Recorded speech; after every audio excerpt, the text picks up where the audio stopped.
Gaza के अस्पतालों से मरीज सफेद झंडे लेकर भाग रहे हैं। अल शिफा अस्पताल के अंदर तीसरे दिन भी इजराइल का कहर जारी। और सबसे बड़ी बात, फिलिस्तीन के सभी अखबारों ने एक बहुत चौंकाने वाली खबर छापी है। दावा यह किया गया है कि 7 अक्टूबर को जब हमास ने इजराइल पर हमला किया था, तब इजराइल की सेना ने अपने ही देश के नागरिकों को मार डाला था।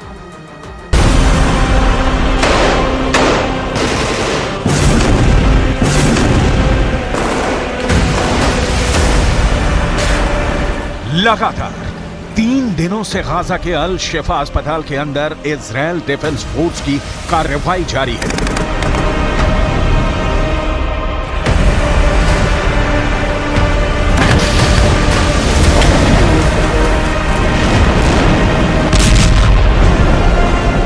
और अब जिस तरह की तस्वीर और जिस तरह की खबरें सामने आ रही हैं, अरब मुल्कों और फिलिस्तीन के समर्थकों के अंदर गुस्सा बढ़ता जा रहा है।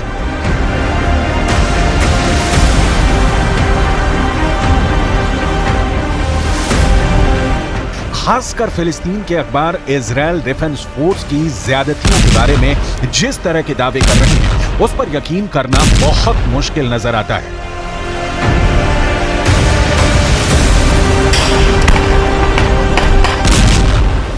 फिलिस्तीन के अखबार लिख रहे हैं कि अल शिफा अस्पताल के अंदर इजराइल के डिफेंस फोर्स ने घोषणा की है कि सिर्फ 1 घंटे के अंदर अल शिफा अस्पताल को पूरी तरह से खाली कर दिया जाए। इस पर इजराइल डिफेंस फोर्स ने क्या कहा है, ये आपको आगे बताएंगे, लेकिन सबसे पहले अल शिफा अस्पताल की परिस्थितियों पर बात करेंगे।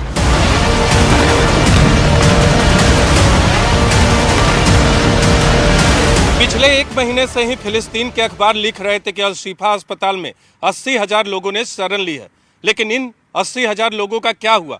क्या ये लोग अल शिफा अस्पताल छोड़ के जा चुके हैं या फिर अल शिफा अस्पताल के कैंपस में ही मौजूद हैं? इस बारे में अब तक कोई रिपोर्ट सामने नहीं आई है। हालांकि जो रिपोर्ट्स फिलिस्तीन के अखबारों के द्वारा दी जा रही हैं, वो ये है कि अल शिफा अस्पताल के अंदर अभी भी 500 से ज्यादा मरीज हैं और लगभग 250 के करीब कर्मचारी इस वक्त भी मौजूद हैं, जबकि अल शिफा अस्पताल के अंदर 4,500 कर्मचारी नौकरी करते हैं। इससे साफ पता चलता है कि अस्पताल लगभग खाली हो चुका है। लेकिन अब फिलिस्तीन के अखबारों में यह खबर छपी है कि जो मरीज अल शिफा अस्पताल के अंदर थे, वो सफेद झंडा लेकर अस्पताल से भाग रहे हैं। वो पैदल भागते हुए अस्पताल को छोड़ रहे हैं। फिलिस्तीन के अखबारों का दावा है कि इजराइल की आर्मी ने कई लोगों को बंधक भी बना लिया है। इसके अलावा जो लोग अस्पताल के बाहर नजर आ रहे हैं, उनकी तलाशी कपड़े उतार कर की जा रही है। अल शिफा अस्पताल के एक डॉक्टर ने दावा किया कि सिर्फ 1 घंटे के अंदर पूरे अस्पताल को खाली करने के लिए कहा गया है। दूसरी तरफ अल शिफा अस्पताल के निदेशक ये दावा कर रहे हैं कि इजराइल अल शिफा अस्पताल के बाहर जिसको देख रहा है, मार रहा है। इजराइल नरसंहार कर रहा है।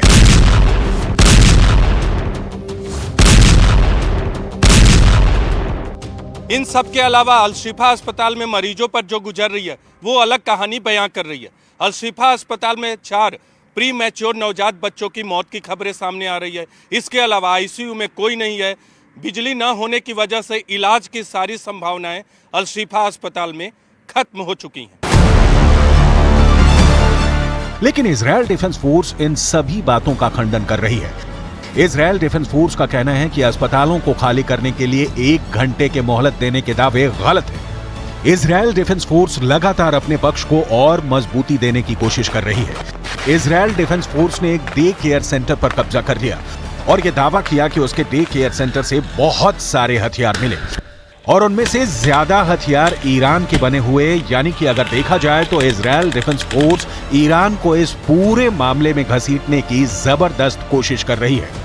बड़ी बात यह भी है कि इजराइल डिफेंस फोर्स ने यह दावा किया है कि इस डे केयर सेंटर से ड्रोन भी मिले हैं और ये ड्रोन भी ईरान के बने हुए हैं। ईरान के ड्रोन ने यूक्रेन के युद्ध में भारी कोहराम मचाया था और यूक्रेन के अंदर जिस तरह से लोगों को घुटनों पर ला दिया था, ये पूरी दुनिया को पता है। और ऐसे में हमास के पास से ईरान के ड्रोन का मिलना खतरनाक संकेत है। इस बीच इजराइल के एक अखबार ने यह दावा किया कि 7 अक्टूबर को नोवा म्यूजिक फेस्टिवल में जो लोग मारे गए थे उसमें कई लोग इजराइल के लड़ाकू विमानों द्वारा गिराए गए बमों से मारे गए। जैसे ही ये खबर अखबारों में छपी, फिलिस्तीन के तमाम अखबारों ने ये हेडलाइंस लगानी शुरू कर दी कि नोवा म्यूजिक फेस्टिवल में मारे गए लोगों को इजराइल ने ही मारा है। हालांकि इसका पूरा सच क्या है आगे हम बताएंगे, लेकिन सबसे पहले ये जानना जरूरी है कि आखिर नोवा फेस्टिवल क्या था और इस नोवा फेस्टिवल में हुए आतंकी हमले ने इजराइल को कितना बड़ा घाव दिया है। दरअसल 7 अक्टूबर को जब इजराइल पर हमास ने आतंकवादी हमला किया था, उसी दिन गाजा की सीमा से थोड़ी दूर इजराइल के अंदर मशहूर नोवा फेस्टिवल चल रहा था। ये म्यूजिक फेस्टिवल इजराइल के अंदर हर साल बहुत धूमधाम से मनाया जाता है और इस फेस्टिवल में हजारों की संख्या में युवा शामिल होते हैं। इस नोवा फेस्टिवल में करीब 4000 लोग शामिल थे और जैसे ही आतंकवादियों ने हमला किया, फेस्टिवल में भगदड़ मच गई और लोग भागने लगे। इस बारे में इजराइल के एक अखबार में बहुत बड़ा और नया दावा किया है। आगे आपको बताएंगे कि ये दावा क्या है, लेकिन सबसे पहले ये जानना जरूरी है कि आखिर नोवा म्यूजिक फेस्टिवल में कैसे सबसे ज्यादा लोग मारे गए। 7 अक्टूबर को इजराइल पर हुए आतंकवादी हमले में इजराइल के 1200 से ज्यादा लोग मारे गए थे, लेकिन यहां पर नोट करने वाली बात यह है कि इनमें से 360 लोग नोवा म्यूजिक फेस्टिवल में मारे गए थे। यानी अगर देखा जाए तो आतंकवादी हमले में जितने लोग मारे गए उसके 1/4 लोग यानी 25% लोग सिर्फ नोवा म्यूजिक फेस्टिवल में ही मार दिए गए। यहां तक कि इसी नोवा म्यूजिक फेस्टिवल से 50 लोगों को बंधक भी बनाया गया, जिसमें लड़कियां भी शामिल थी।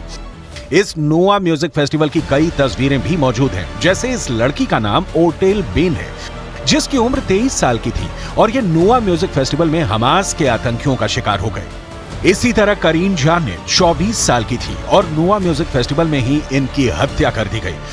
नोवा म्यूजिक फेस्टिवल में डीजे 42 साल के मतान किडो की भी इसी फेस्टिवल में हत्या कर दी गई थी।